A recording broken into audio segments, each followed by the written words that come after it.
Hey, Tommy. There are a couple ways to do what you want to do, and I don't know which one's right for you because it depends on the particulars. But there's just lots of ways to do what you're talking about. One of them is to use audio volumes. So here I have an audio volume around my sound source, and the audio volume is managing the sends, and it manages sends for sounds inside the volume.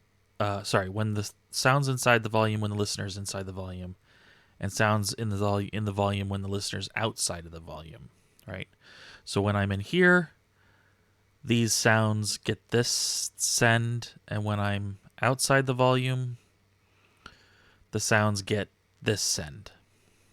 Sounds inside the volume get this send. So here I have a really long cave reverb, and then I go to like a small room reverb, right? So here's my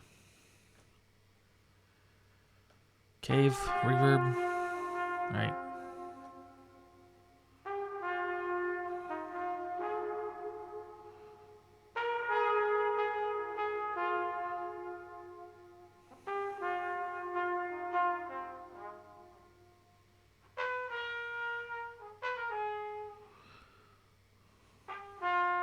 So there's a short room.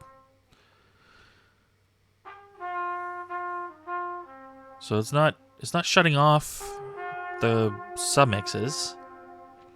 They keep going.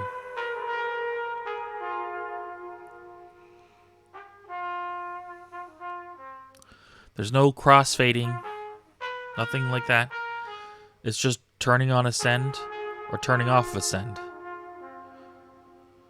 And in this case, it's just switching which send. But the problem is that's all sounds inside that volume. When the listener is outside the volume, will get this reverb. Is that the one? Does that make sense? I don't know. It's your application, you know. It's up to you.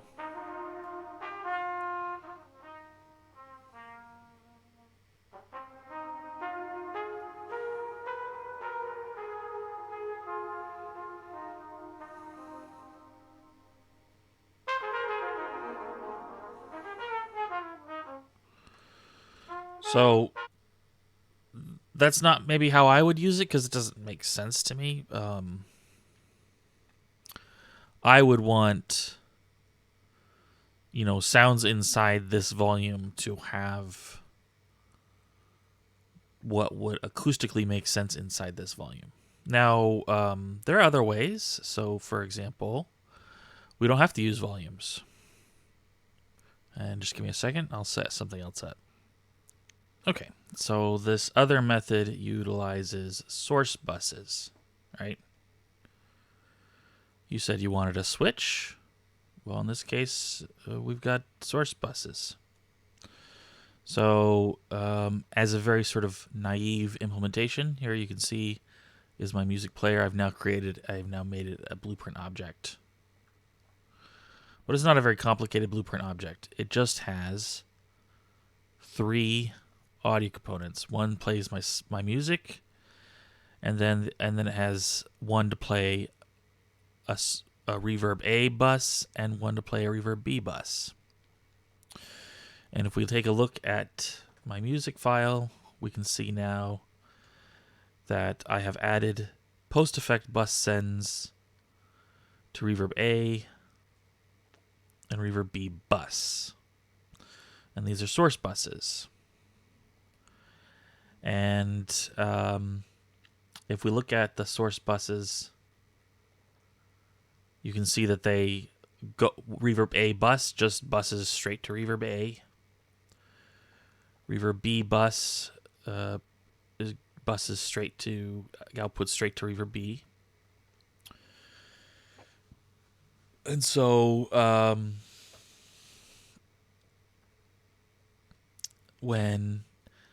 Now I've got a couple of trigger volumes. If we look at the level blueprint, then we can see when the pawn triggers volume A, it fades in the music player's reverb A bus and fades out the reverb A bus when we leave. It fades in the reverb B bus when we enter the other trigger volume, and it fades out the reverb B bus, source bus, when we leave that trigger volume. And that's it.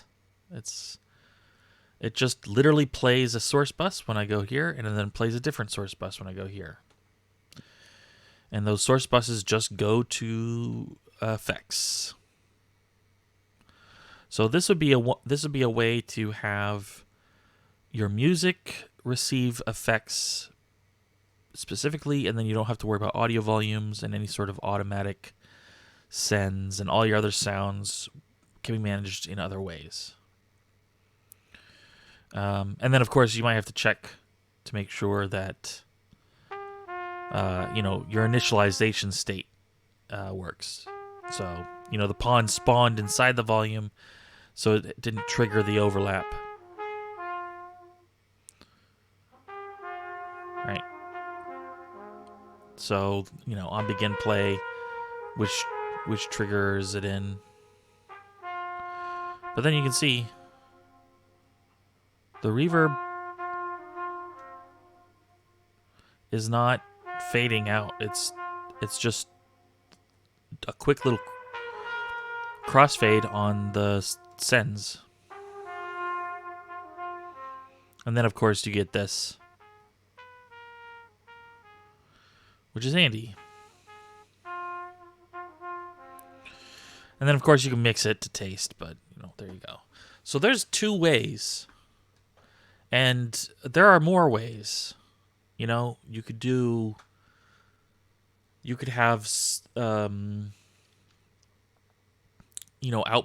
output to 2 submixes, and then just manage the volume on those submixes, and those submixes, like these buses, feed into the reverb submixes. Like, I could do something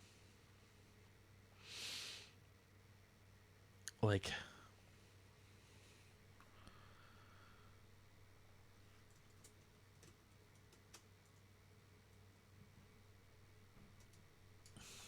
something like this, where it's like, okay, the actual effects on reverb A, but I have it send to reverb A send, and then this is something that I manage, the output volume of in blueprints or something,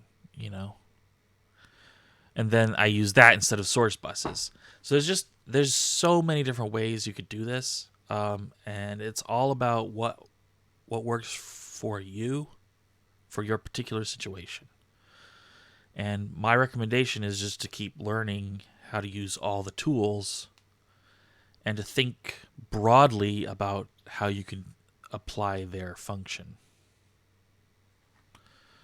So it's literally endless ways to do this. Hope that was helpful.